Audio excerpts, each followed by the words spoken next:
Bonjour et bienvenue sur ma chaîne, j'espère que vous portez super méga giga bien. Aujourd'hui on parle équipement, notamment les outils que je recommanderais si vous débutez votre carrière de traductrice ou de traducteur freelance. Ce ne sont pas forcément des outils que je connaissais ou dont je connaissais l'importance quand moi j'ai débuté, donc je vous livre tous mes petits secrets pour que vous puissiez commencer au top.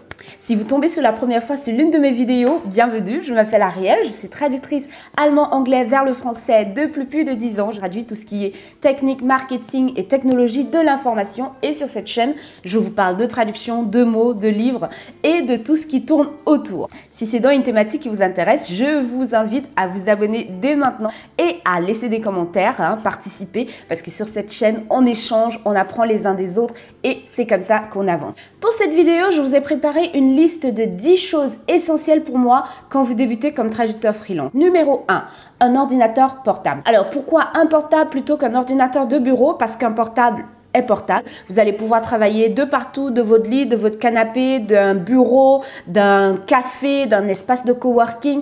L'ordinateur portable va donc vous apporter une certaine mobilité, surtout quand vous travaillez de chez vous. Et c'est vraiment essentiel parce que j'ai remarqué que je ne peux pas travailler à un seul endroit pendant plus de 6 heures parce que sinon après je ne suis tout simplement plus inspirée. Si vous êtes comme moi et que vous avez un peu la bougeotte, un ordinateur portable sera dans tous les cas un plus. Ça ne vous empêche pas d'avoir un ordinateur de bureau que vous pouvez utiliser quand vous en avez envie. Mais un ordinateur portable est vraiment essentiel parce que vous aurez cette capacité de travailler de n'importe où. Par exemple, quand vous devez vous déplacer, vous êtes dans le métro, dans un train, dans un avion, etc. Quand vous choisissez l'ordinateur portable avec lequel vous allez travailler, faites attention à la capacité. C'est un ordinateur sur lequel vous allez installer beaucoup de logiciels, beaucoup de programmes. Donc, s'il n'a pas une bonne capacité RAM, il va ramer, tout simplement.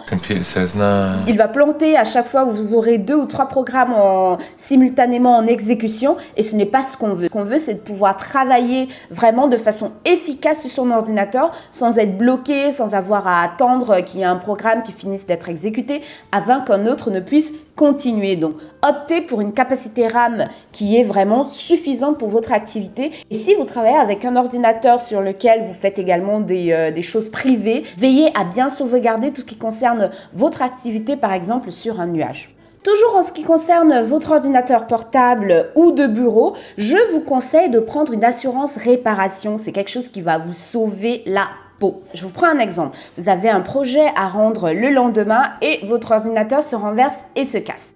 Worst case scenario. Ou alors il y a de l'eau qui se renverse dessus et il est inutilisable. Si vous avez une assurance réparation pour le lendemain, vous pourrez avoir un technicien qui sera là dès le lendemain pour réparer votre ordinateur et vous pourrez continuer à travailler. Il y a également une possibilité qu'on vous prête un ordinateur le temps que le vôtre soit réparé. Donc c'est vraiment une assurance que je vous recommande si vous achetez un ordinateur neuf. Personnellement, depuis plus de 10 ans, je n'utilise que des ordinateurs de la marque Dell. Dell, si vous passez par là, c'est le moment de me sponsoriser. Je n'utilise que des ordinateurs de la marque Dell qui sont vraiment géniaux. Même leurs ordinateurs d'entrée de gamme sont très puissants, de très bonne qualité. Donc, si vous recherchez un ordinateur et que vous ne savez pas trop vers qui vous tournez, je vous recommande vraiment les ordinateurs de Dell. Ils ne sont pas plus chers que ceux du commerce, mais ils sont un peu plus puissant. La deuxième chose que je vous recommande de vous procurer est un outil de stockage en ligne. Donc vous avez 2 options. Vous avez l'option gratuite la plus connue qui est Google Drive et vous avez également Dropbox. Je vous recommande de prendre toutes les informations, toutes les données qui sont relatives à votre entreprise et de les stocker en ligne. Les fichiers de vos projets en ligne, que ce soit en copie ou alors que ce soit les originaux que vous stockez dessus, ce sera plus sûr que de les laisser sur votre ordinateur. L'avantage numéro 1 est que quand vos données sont stockées en ligne, vous avez la possibilité d'y accéder de n'importe où et de n'importe quel terminal. C'est-à-dire que vous ayez votre ordinateur avec vous ou pas, vous pouvez vous connecter à votre Google Drive et avoir accès à vos fichiers. Si vous avez votre ordinateur ou pas, vous pouvez vous connecter à votre compte Dropbox et avoir accès à vos fichiers, que ce soit sur un téléphone ou sur un autre ordinateur. Si vous pouvez accéder à vos documents et à vos fichiers de n'importe où, ça veut également dire que vous pouvez travailler de n'importe où. Bien sûr, vous n'aurez pas forcément un Tao. Si vous utilisez un Tao qui est un outil de traduction assistée, vous n'aurez forcément pas sur l'ordinateur de quelqu'un d'autre ou alors dans un cybercafé. Mais si vous avez un document Word, vous pouvez tout à fait travailler dessus depuis un cybercafé ou l'ordinateur d'un ami, d'un frère et autres. Donc, si vous avez vos données stockées en ligne, vous pouvez y accéder et vous pouvez travailler de n'importe où.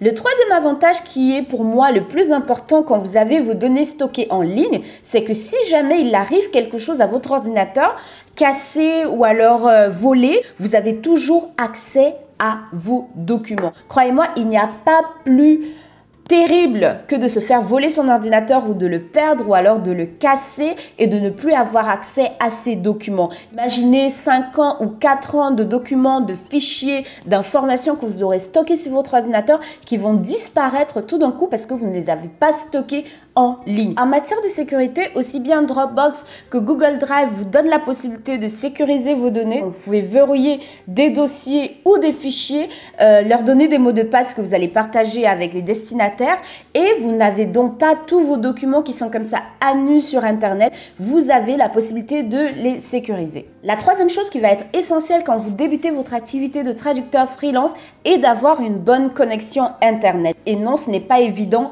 pour tout le monde. Pour les personnes qui ne sont pas forcément en Europe, aux États-Unis et autres, avoir une bonne connexion Internet reste assez compliqué. Donc, si vous faites partie de ces personnes-là, assurez-vous d'avoir une connexion Internet stable. Parce qu'une fois que vous avez un projet et que vous devez travailler dessus, le client vous fait confiance pour livrer à temps et les excuses comme quoi je n'avais pas de connexion Internet ne sont pas très bien vues et risquent de ruiner votre réputation. Arrangez-vous donc à avoir une connexion stable en achetant un modem ou en achetant suffisamment de mégas pour pouvoir travailler de façon stable et régulière. Le point numéro 4 de notre liste est un moniteur. Alors pourquoi est-ce que je vous recommande de vous acheter un moniteur? Tout simplement parce que c'est plus ergonomique quand vous travaillez depuis votre bureau. Donc quand vous êtes assis à une table, si vous avez un moniteur, en fait, vous avez la possibilité d'avoir un double écran. D'un côté, vous aurez par exemple votre outil de traduction ouvert et de l'autre côté, tout ce qui est recherche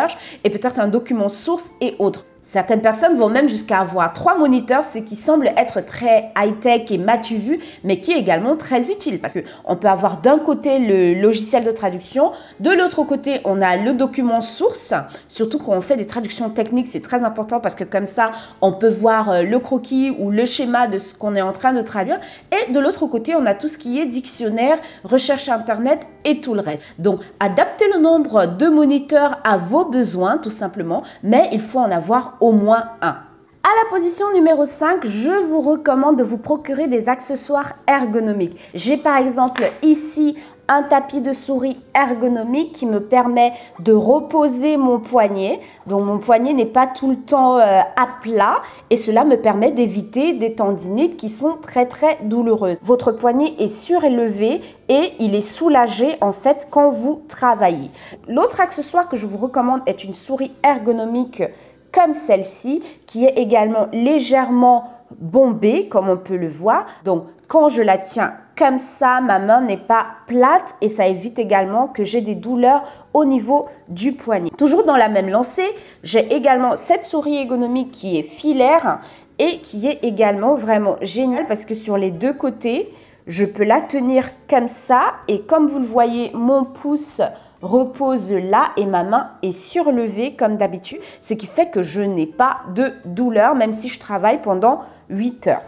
Toujours en ce qui concerne les accessoires, j'ai ce clavier Dell que j'adore, que j'utilise quand je vais bosser sur de gros projets et que je sais que je vais faire des saisies pendant très longtemps. Il est génial parce que je ne sens littéralement pas les touches et que je peux travailler dessus pendant très longtemps sans avoir de douleur dans les doigts, ce qui arrive plus souvent qu'on ne le pense. L'autre accessoire que je peux vous recommander et que j'utilise tous les jours est ce coussin, ce support pour ordinateur que j'ai trouvé sur Amazon il y a quelques années. Donc il a cette partie-là qui est super douce et qui vient donc se poser sur vos jambes et qui vous empêche de sentir le poids en fait de l'ordinateur portable que vous allez poser ici dessus.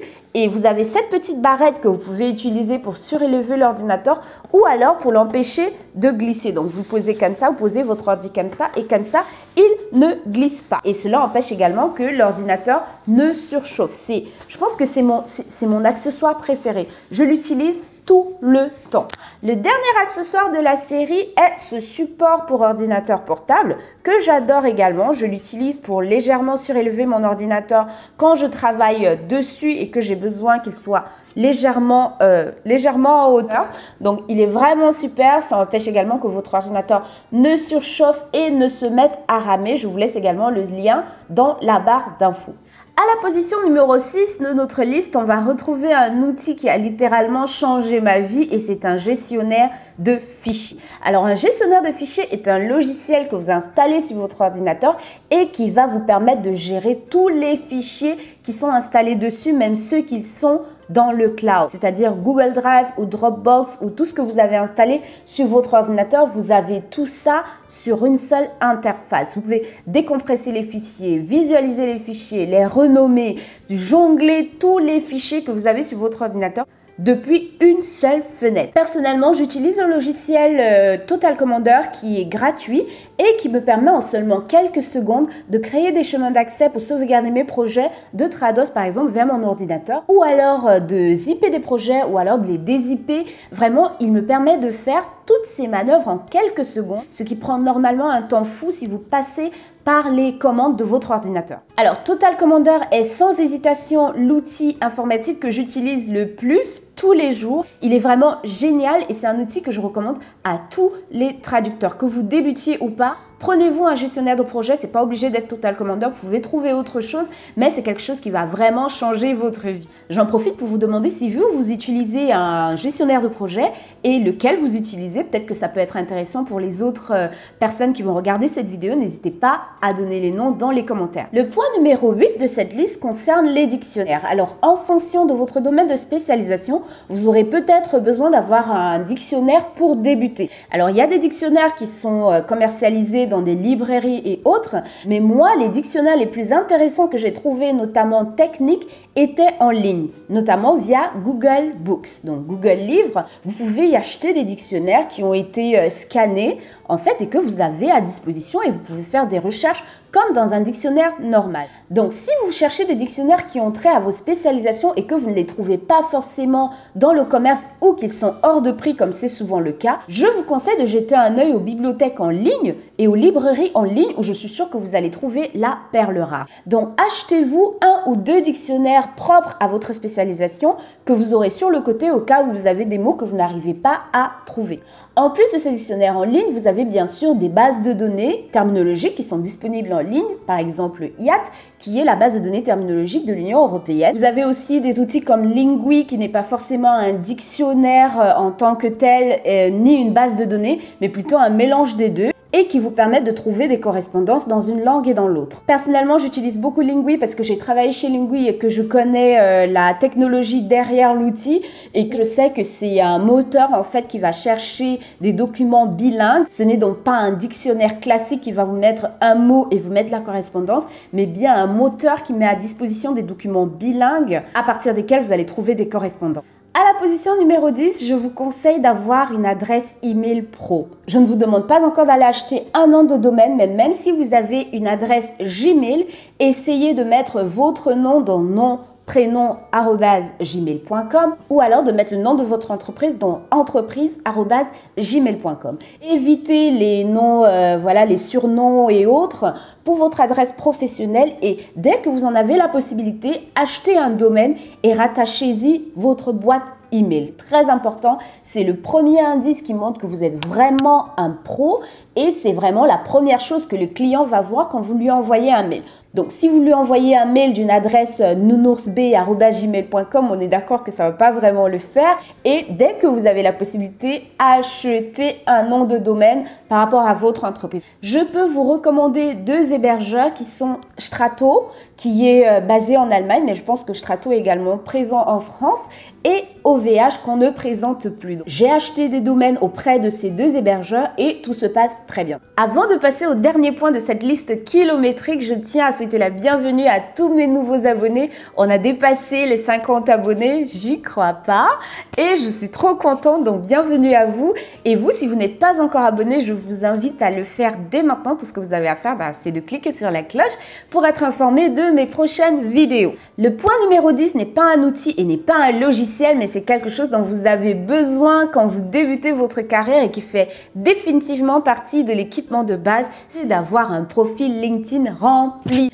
Pensez à remplir votre profil LinkedIn, pensez à en créer un si vous n'en avez pas encore. Notez bien toutes les choses que vous avez faites jusqu'à aujourd'hui. Toute expérience est une expérience et ça compte. N'hésitez pas à l'ajouter à votre profil, à mettre ce que vous avez fait, à mettre ce que vous avez étudié, à mettre toutes les expériences que vous avez eues jusqu'à maintenant, à rejoindre les groupes qui reflètent vos intérêts, à rejoindre les groupes de traducteurs, à faire des commentaires sur des articles qui vous intéressent, ainsi de suite. Faites-vous voir et ce n'est que comme ça que vous allez gagner en visibilité et qu'on va savoir qui vous êtes. Parce que si vous avez un profil LinkedIn et que personne ne sait que vous êtes là, personne ne vous verra. Comme je le dis toujours, l'ennemi du freelance, c'est l'anonymat.